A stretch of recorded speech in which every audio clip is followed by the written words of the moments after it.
days.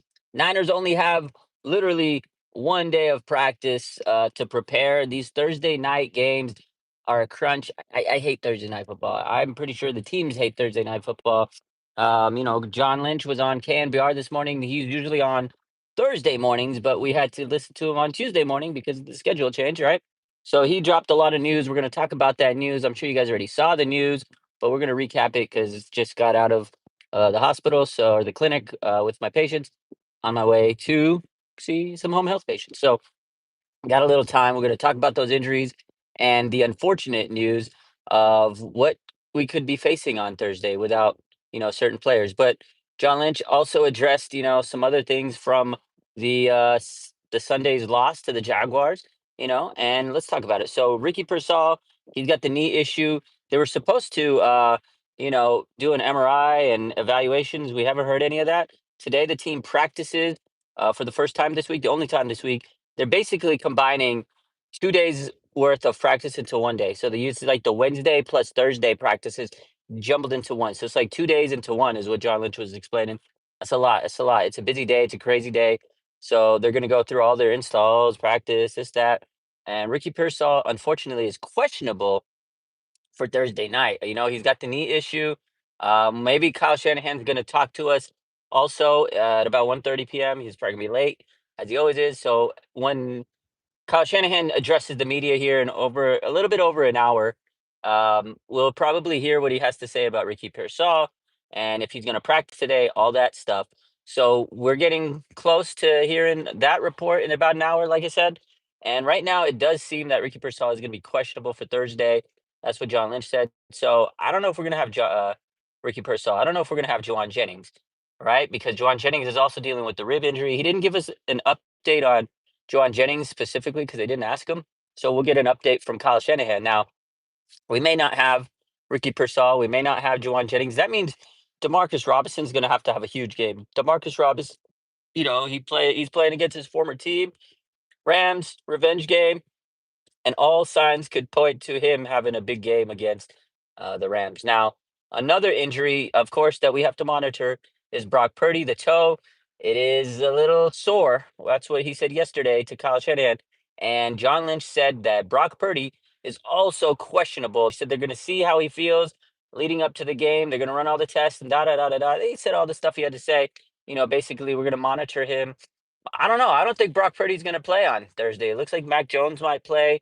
If you kind of read between the tea leaves, John Lynch did say that Mac Jones looks pretty healthy compared to Brock. He looks fine. He looks good. He'd be ready to play if he had to step in backup or starter. That's what John Lynch said.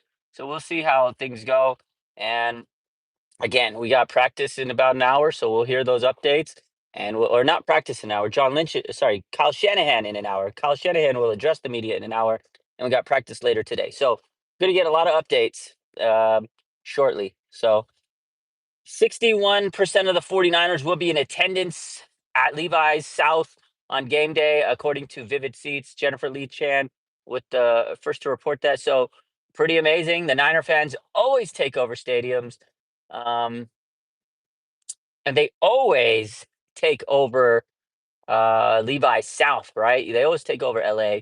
It's just like a home game for the Niners. So really that's a big advantage for the 49ers. I know we're banged up. I know there's a lot of adversity, but this is a home game for the Niners, man. It's crazy. Raucous crowd's going to be there. Can the Rams beat us? Probably.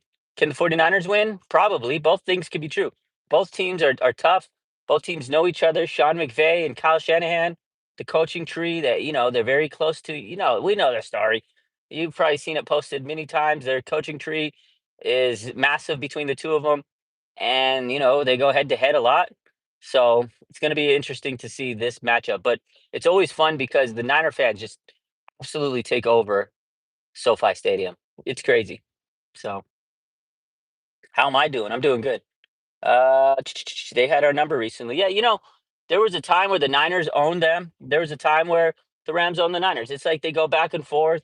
Obviously, with division games, you're always going to have one team and the other team, one team lead for a bit and the other team takes it. I mean, that's it. The division rivals, it's always going to be a close one. It's always going to be knockdown, drag out.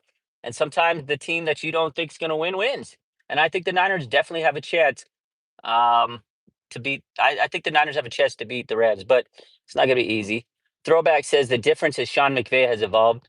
I think he has, and he had a quarterback that can win championships. Obviously, he got Matt Stafford.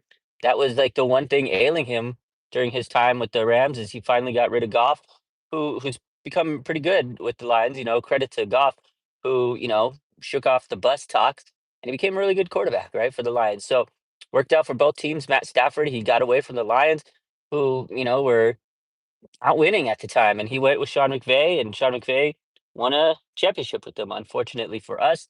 But yeah, it's gonna be crazy. It's gonna be Sean McVay and Matt Stafford and Puka. These guys are amazing. It's gonna be a hard one for the Niners.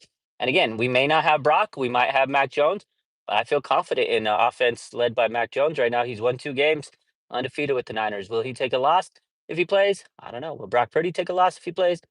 I don't know. They both can win. They both can lose. Brock's done it before. He's beat the Rams. So we shall see. It's gonna be interesting. I'm excited to hear what Kyle Shanahan has to say later today. And Ricky Pearsall, I hope he could play, but a PCL injury could become very serious, right? Because instability of the knee could lead to a lot of other different things. And if you watch that highlight of him falling on the knee, I mean, it totally was brutal how he flexed the knee. I'm sure it was painful. So prayers up to Ricky. Hopefully we can get him back. But it is, a short week. You might not want to risk it. And then the Niners have a little bit more rest, extra 3 days rest for the following game against the Tampa Bay Buccaneers, which was flexed up to a 1 p.m. start instead of a 10 a.m. start here in the West Coast. So good for the Niners. They get a little bit of time to rest and lick their wounds after this Rams game. If we can win it, that'd be huge. 3-0 in the division would be absolutely insane. Not going to be easy. So we'll see what the updates are later in the day. That's the news for now. You guys have a good rest of your day. Love you. Go Niners.